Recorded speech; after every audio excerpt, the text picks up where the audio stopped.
SBI ആശ ഫൗണ്ടേഷനും buddy four സ്റ്റഡിയും ചേർന്ന് നടത്തുന്ന ഒരു സ്കോളർഷിപ്പിനെ പറ്റി നമ്മൾ കഴിഞ്ഞ വർഷം ഒരു വീഡിയോ ചെയ്യുകയുണ്ടായി.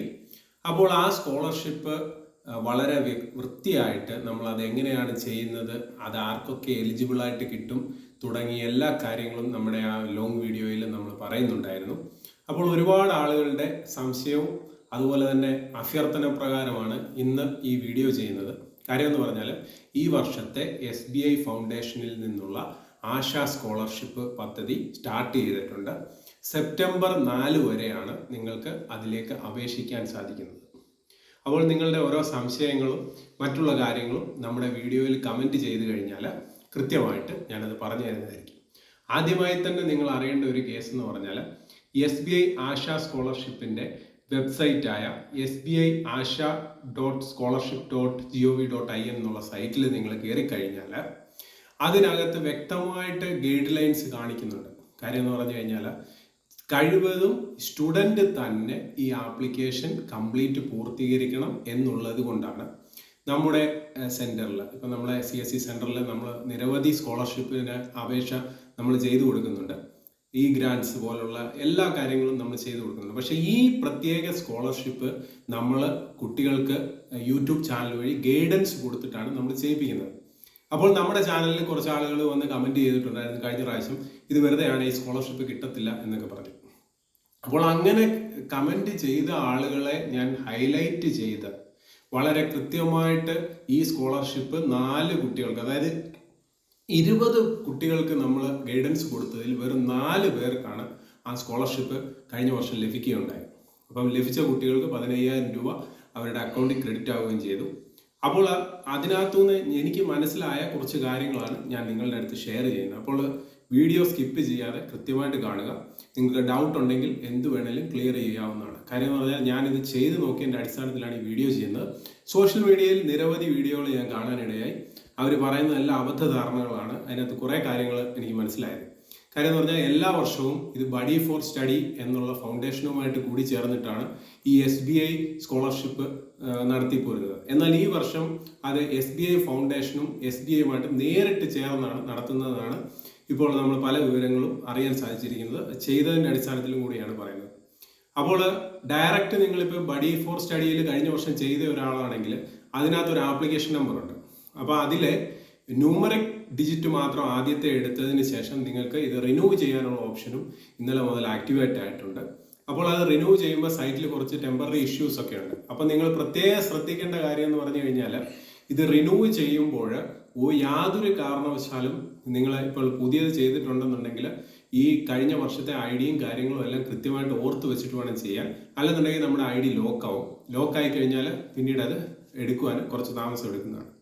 അപ്പോൾ ഇനിയും ഇത് ആർക്കൊക്കെയാണ് ലഭിക്കുക, അതായത് നമ്മുടെ ഇപ്പം ഹൈസ്കൂൾ തലം മുതൽ പ്രൊഫഷണൽ സ്റ്റഡീസ് നടത്തുന്ന വിദ്യാർത്ഥികൾക്ക് ഉൾപ്പെടെയുള്ള എല്ലാ ആളുകൾക്കും ഈ സ്കോളർഷിപ്പിന് അപേക്ഷ കൊടുക്കാവുന്നതാണ്. അപ്പോൾ ഈ സ്കോളർഷിപ്പ് നിങ്ങൾ സബ്മിറ്റ് ചെയ്യുമ്പോൾ ഫസ്റ്റ് നമ്മൾ ആധാർ ബേസ്ഡ് ആണ് ഇതിൻ്റെ കാര്യങ്ങളെല്ലാം നടക്കുന്നത്. അപ്പോൾ ആധാർ ബേസ് കാര്യങ്ങൾ നടക്കുമ്പോൾ നമ്മൾ ഫസ്റ്റ് ഇതിൻ്റെ ID ക്രിയേറ്റ് ചെയ്ത് കഴിഞ്ഞാൽ നമുക്ക് കാണാം അതിനകത്തൊരു 10 സ്റ്റെപ്പോളം ഇതിനകത്ത് കംപ്ലീറ്റ് ചെയ്യാനുണ്ട്. അപ്പോൾ ഇത് കംപ്ലീറ്റ് ചെയ്ത് നമ്മൾ സബ്മിറ്റ് ചെയ്താൽ ഉടനെ ഇത് സ്കോളർഷിപ്പ് ലഭിക്കുകയല്ല.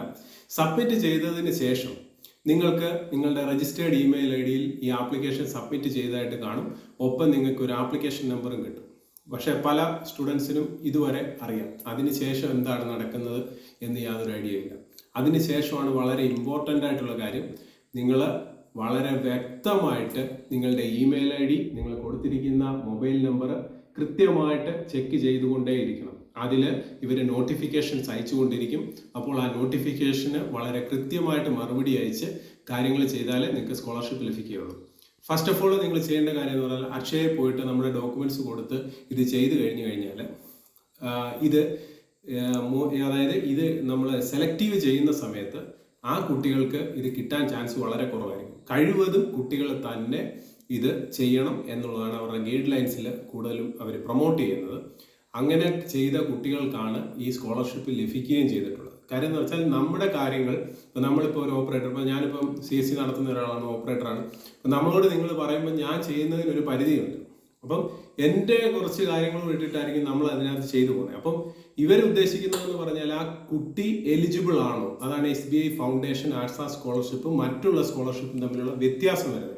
അതായത് ഈ കുട്ടിക്ക് ഈ ആപ്ലിക്കേഷൻ കംപ്ലീറ്റ് ചെയ്യാൻ അറിയാമോ, അതോടൊപ്പം തന്നെ അവർ ചോദിക്കുന്ന ഇൻ്റർവ്യൂസും എല്ലാം അറ്റൻഡ് ചെയ്യാൻ സാധിക്കുന്നുണ്ടോ, അതോടൊപ്പം തന്നെ ഇവരുടെ നോളജ് എങ്ങനെയാണ്, ഇവരുടെ വിഷൻ എങ്ങനെയാണ് തുടങ്ങിയ എല്ലാ കാര്യങ്ങളും അവർ മോണിറ്റൈസ് ചെയ്തതിന് ശേഷമാണ് ഇപ്പം ഇന്ത്യയിലുടനീളമുള്ള വിദ്യാർത്ഥികളിൽ നിന്നും ചുരുക്കം 25,000 പേരെ സെലക്ട് ചെയ്തിട്ടാണ് ഈ സ്കോളർഷിപ്പ് കൊടുക്കുന്നത്.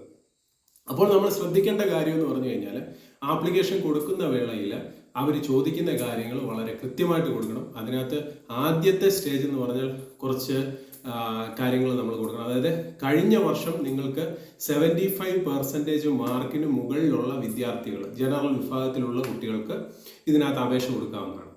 അപ്പോൾ അതുപോലെ തന്നെ കൺസെഷൻ ഉണ്ട്. ഇപ്പോൾ SC ST വിഭാഗങ്ങൾക്കും മറ്റുള്ള ആളുകൾക്കും കുറച്ചുകൂടെ നമുക്ക് ഈ പറഞ്ഞ പോലെ 60-65% മാർക്ക് ഉണ്ടെങ്കിൽ നമുക്ക് ഇതിൽ അപ്ലൈ ചെയ്യാവുന്നതാണ്. അപ്പോൾ ഇത് അപ്ലൈ ചെയ്യുമ്പോൾ കഴിഞ്ഞ വർഷത്തെ മാർക്ക് ഷീറ്റ് വെക്കണം. അതോടൊപ്പം തന്നെ കഴിഞ്ഞ വർഷത്തെ നിങ്ങളുടെ ഈ ID കാർഡ്, ഇപ്പം നമ്മുടെ സ്കൂളിലെ ID കാർഡ് ആണെന്നുണ്ടെങ്കിൽ ടാഗ് നമ്മൾ സ്കാൻ ചെയ്ത് അതിൽ കൊടുക്കണം. അതുപോലെ പാസ്പോർട്ട് സൈസ് ഫോട്ടോ വേണം. അതുപോലെ തന്നെ വരുമാന സർട്ടിഫിക്കറ്റ് വേണം. വരുമാന സർട്ടിഫിക്കറ്റിൻ്റെ കാര്യം പറഞ്ഞപ്പോഴാണ്, കഴിഞ്ഞ വർഷം അത് 6 ലക്ഷം രൂപയാണ്, ഈ വർഷം 3 ലക്ഷം രൂപയ്ക്കുള്ളിലാണ് വരുമാന പരിധി നിശ്ചയിച്ചിരിക്കുന്നത്. അപ്പോൾ ജനറൽ കാറ്റഗറിക്കും ഇതിനകത്ത് അപ്ലൈ ചെയ്യാവുന്നതാണ്. അതുപോലെ നമ്മുടെ കഴിഞ്ഞ വീഡിയോയിലെ കമൻസിൽ ഒരുപാട് ഈ പ്രൊഫഷണൽ കോഴ്സ് പഠിക്കുന്ന വിദ്യാർത്ഥികൾ, അതുപോലെ പ്രൈവറ്റായിട്ട് ചെയ്യുന്ന ആളുകൾ ഒക്കെ എൻ്റെ അടുത്ത് കമൻറ്റിൽ വന്ന് ചോദിക്കുകയുണ്ടായി. അപ്പോൾ അവരോടായിട്ട് പറയട്ടെ, നിങ്ങൾക്കും ഇതിനകത്ത് അപ്ലൈ ചെയ്യാൻ സാധിക്കും. അപ്പോൾ അതിൻ്റെ ഗൈഡ് ലൈൻസ് നിങ്ങൾ കൃത്യമായിട്ട് ആ സൈറ്റിൽ കയറി asha-scholarship.co.in എന്നുള്ള സൈറ്റിൽ കയറി കൃത്യമായിട്ട് അതിൻ്റെ ഗൈഡ് ലൈൻസ് വായിച്ചതിന് ശേഷം സ്വന്തമായിട്ട് നിങ്ങൾ ചെയ്യുവാൻ നോക്കുക. ഇപ്പം ഫസ്റ്റ് ID ക്രിയേറ്റ് ചെയ്യാൻ എല്ലാ സ്റ്റുഡൻസിനും സാധിക്കുന്നതാണ്. അതിനകത്ത് വലിയ റോക്കറ്റ് സയൻസ് ഒന്നും പഠിക്കേണ്ട കാര്യമില്ല.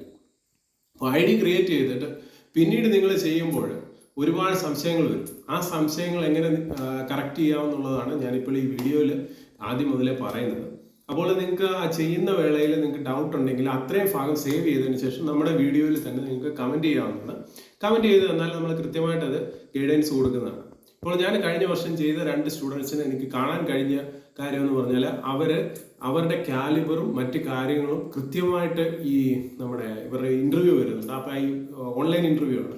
ആ ഇൻ്റർവ്യൂവിൽ അവർ കൃത്യമായിട്ട് പറഞ്ഞതിൻ്റെ അടിസ്ഥാനത്തിലാണ് ചുരുക്കം ചിലരിൽ നിന്ന് സെലക്ട് ചെയ്തെടുത്തിരിക്കുന്നത്. പക്ഷേ കുറേ ആളുകൾ കമൻറ്റ് ചെയ്യുന്നുണ്ട്, ഞങ്ങൾ 2-3 വർഷമായിട്ട് കൊടുത്തു, ഈ ലാസ്റ്റ് സ്റ്റേജ് വരെ സക്സസ്ഫുള്ളായിട്ട് സബ്മിറ്റായി, അതിനുശേഷം നമുക്ക് സ്കോളർഷിപ്പ് ലഭിക്കുന്നില്ല. അതിൻ്റെ മെയിൻ കാര്യം എന്ന് പറഞ്ഞു കഴിഞ്ഞാൽ നിങ്ങൾ ചെയ്യുന്നത്, എനിക്ക് തോന്നുന്ന ഒരു സംശയം എന്ന് പറഞ്ഞാൽ, നിങ്ങൾ നേരിട്ട് ഈ ഡോക്യുമെൻറ്റ്സ് എല്ലാം കൂടെ ഒരു അക്ഷയ സെൻറ്ററിൽ കൊണ്ട് കൊടുക്കുന്നു, OTP വരുന്നത് പറഞ്ഞു കൊടുക്കുന്നു, അവരത് എൻ്റർ ചെയ്യുന്നു, അവരവരുടെ ഭാവനയിൽ ഈ പറഞ്ഞ പോലെ ഈ സ്റ്റുഡൻസിൻ്റെ കാര്യങ്ങളെല്ലാം അതിന് അടിച്ചു കൊടുത്ത് സബ്മിറ്റ് ചെയ്യുന്നു. നിങ്ങൾക്ക് OTP വരുന്നു, സക്സസ്ഫുള്ളി സബ്മിറ്റഡ്. അപ്പോൾ ഇത് ഫൈനലി ഇത് കിട്ടുന്ന ഒരാൾ ഇത് വെരിഫൈ ചെയ്യുമ്പോൾ ഒറ്റ നോട്ടത്തിൽ തന്നെ അവർക്ക് മനസ്സിലാവും ഇതൊരു സ്റ്റുഡൻ്റ് അല്ല ചെയ്തിരിക്കുന്നതെന്ന്. അപ്പോൾ ആ ഒരൊറ്റ കാര്യം മതി നിങ്ങളുടെ ഈ ഫയൽ റിജക്ഷൻ ചെയ്തു പോകാൻ. അപ്പോൾ അതുകൊണ്ടാണ് നമ്മൾ കിടങ്ങന്നൂരുള്ള കോമൺ സർവീസ് സെൻറ്ററിലെ നമ്മളെ അപ്രോച്ച് ചെയ്യുന്ന വിദ്യാർത്ഥികൾക്ക് നമുക്ക് കൃത്യമായിട്ടുള്ള ഗൈഡൻസ് പറഞ്ഞു കൊടുത്ത്, അവർക്ക് വീട്ടിൽ ലാപ്ടോപ്പ് ഉണ്ടെന്നുണ്ടെങ്കിൽ അതിലൂടെ ചെയ്യുവാനാണ് നമ്മൾ കൂടുതലും പ്രൊമോട്ട് ചെയ്യുന്നത്. അപ്പോൾ അങ്ങനെ ചെയ്യുമ്പോൾ അവർക്ക് ഒരുപാട് ഡൗട്ടുകൾ വരും. ആ ഡൗട്ടുകൾ അവർ വിളിച്ചു ചോദിക്കുന്നുണ്ട്. അതോടൊപ്പം തന്നെ നമ്മുടെ വീഡിയോയുടെ കമൻറ്റിൽ വരുന്നുണ്ട്. കമൻറ്റിൽ വരുമ്പോൾ കഴിഞ്ഞ വർഷം എനിക്ക് തോന്നുന്നു ഒരു 19,000 വ്യൂസിന് മുകളിൽ നമുക്ക് ഈ പറഞ്ഞ SBI ആശ ഫൗണ്ടേഷൻ സ്കോളർഷിപ്പിന് ഉണ്ടായിരുന്നു. അതിൽ ഒരുപാട് സ്റ്റുഡൻസ്, എനിക്ക് തോന്നുന്നു വെളിയിൽ പഠിക്കുന്ന ആളുകൾ തൊട്ട് BSc നഴ്സിംഗ്, പിന്നെ അതുപോലെ തന്നെ ഡോക്ടർ, MBBS, അതുപോലെ എല്ലാ ടൈപ്പിലുള്ള വിദ്യാർത്ഥികളും നമ്മുടെ അടുത്ത് വിളിച്ചു ചോദിക്കുന്നുണ്ടായിരുന്നു. അപ്പോൾ നമ്മൾ മാക്സിമം അവർക്ക് നമ്മൾ സപ്പോർട്ട് ചെയ്ത് ഗൈഡൻസ് കൊടുത്ത് അവർ ഈ സ്കോളർഷിപ്പ് വിജയകരമായി സബ്മിറ്റ് ചെയ്തു എന്നാണ് എനിക്ക് നിങ്ങളെ അറിയിക്കാനുള്ളത്. അപ്പോൾ നിങ്ങൾ ചെയ്യേണ്ട കാര്യം എന്ന് പറഞ്ഞാൽ, ഞാൻ ഈ പറഞ്ഞ കാര്യങ്ങളിലൂടെ നിങ്ങൾ ഫസ്റ്റ് SBI ആശ സ്കോളർഷിപ്പിൻ്റെ പോർട്ടലിൽ കൂടെ തന്നെ നിങ്ങൾ ഇത് അപേക്ഷിക്കാൻ ശ്രമിക്കുക. ബഡി ഫോർ സ്റ്റഡി ആപ്പിലൂടെ ആയിരുന്നു കഴിഞ്ഞ വർഷം നമ്മൾ ചെയ്തിരുന്നത്. എന്നാൽ ഈ വർഷം അവർ കുറച്ചുകൂടെ കാര്യങ്ങൾ ഫ്ലെക്സിബിലിറ്റി കൊണ്ടുവന്ന് കുറച്ചുകൂടെ ആളുകൾക്ക് കൃത്യമായിട്ട് ചെയ്യുവാൻ വേണ്ടിയിട്ടാണ് ഇങ്ങനെ ഒരു ഓപ്ഷൻ കൊടുത്തിരിക്കുന്നത്. അപ്പോൾ ഇത് ജസ്റ്റ് സ്റ്റാർട്ട് ചെയ്തിട്ടേ ഉള്ളൂ ഇപ്പോൾ ഈ സ്കോളർഷിപ്പ്. വരും ദിവസങ്ങളിൽ നമ്മൾ 3-4 സ്റ്റുഡൻസിനും കൂടെ പറഞ്ഞു കൊടുത്തിട്ടുണ്ട്. ഹയർ സ്റ്റഡീസിന് പോകുന്ന സ്റ്റുഡൻസിന് ഈ കാര്യങ്ങൾ നമ്മൾ ചെയ്യുന്നുണ്ട്, ഗൈഡ് ലൈൻസ് ചെയ്ത് കൊടുക്കുന്നുണ്ട്. അപ്പോൾ അതിൻ്റെ അടിസ്ഥാനത്തിൽ വരും ദിവസത്തിൽ കുറച്ചുകൂടെ വ്യക്തമായ ഒരു വീഡിയോ നിങ്ങൾക്ക് ചെയ്തു തരുന്നതാണ്. അപ്പോൾ ഈ വിലപ്പെട്ട വിവരം നിങ്ങൾ എല്ലാ വിദ്യാർത്ഥി സുഹൃത്തുക്കളിലും എത്തിക്കുക. ഈ വീഡിയോ നിങ്ങൾ കാണാതെ പോകരുത്. കാര്യം എന്ന് വെച്ചാൽ ഇത് ഒരുപാട് സ്റ്റുഡൻസിന്, പ്രത്യേകിച്ച് ഫിനാൻഷ്യലി പുറകിൽ നിൽക്കുന്ന ആളുകൾക്ക് വളരെ സഹായകരമായ ഒരു സ്കോളർഷിപ്പാണ്. കാരണം എന്ന് വെച്ചാൽ ലളിതമായ ഡോക്യുമെന്റ്സ് കൊണ്ട് കുട്ടികളുടെ കേപ്പബിലിറ്റി അളന്നിട്ടാണ് ഈ സ്കോളർഷിപ്പ് അവർ കൊടുക്കുന്നത്. അതുകൊണ്ട് തന്നെ ആർക്ക് വേണമെങ്കിലും ഈ സ്കോളർഷിപ്പ് ലഭിക്കാവുന്നതേ ഉള്ളൂ. ഇപ്പം കഴിഞ്ഞ വർഷം നിങ്ങൾ കിട്ടിയില്ല എന്ന് വെച്ച് ഈ വർഷം അപേക്ഷിക്കാതിരിക്കരുത്. ഈ വർഷവും നിങ്ങൾ കൊടുക്കുക. കൊടുത്തതിന് ശേഷം നിങ്ങൾക്ക് ഇത് സബ്മിറ്റ് ആകുന്നില്ല, മറ്റുള്ള എന്ത് ഇഷ്യൂസ്, ടെക്നിക്കൽ ഇഷ്യൂസ് ഉണ്ടെന്നുണ്ടെങ്കിൽ നിങ്ങൾക്ക് നമ്മുടെ വീഡിയോയിൽ കമൻറ്റിൽ വന്നു കഴിഞ്ഞാൽ കൃത്യമായിട്ടുള്ള കാര്യം നമ്മൾ പറഞ്ഞു തരുന്നതായിരിക്കും. അതോടൊപ്പം തന്നെ ഈ വീഡിയോ ഇഷ്ടപ്പെട്ടിട്ടുണ്ടെങ്കിൽ തീർച്ചയായിട്ടും നിങ്ങളൊന്ന് ലൈക്ക് ചെയ്യുക, ഷെയർ ചെയ്യുക. അതോടൊപ്പം തന്നെ ഞങ്ങളെ സപ്പോർട്ട് ചെയ്യുക. അടുത്ത വീഡിയോയ്ക്കായി കാണുമ്പോഴേക്കും ഹൃദയപൂർവ്വം നിങ്ങളുടെ സ്വന്തം SG ചാനൽ.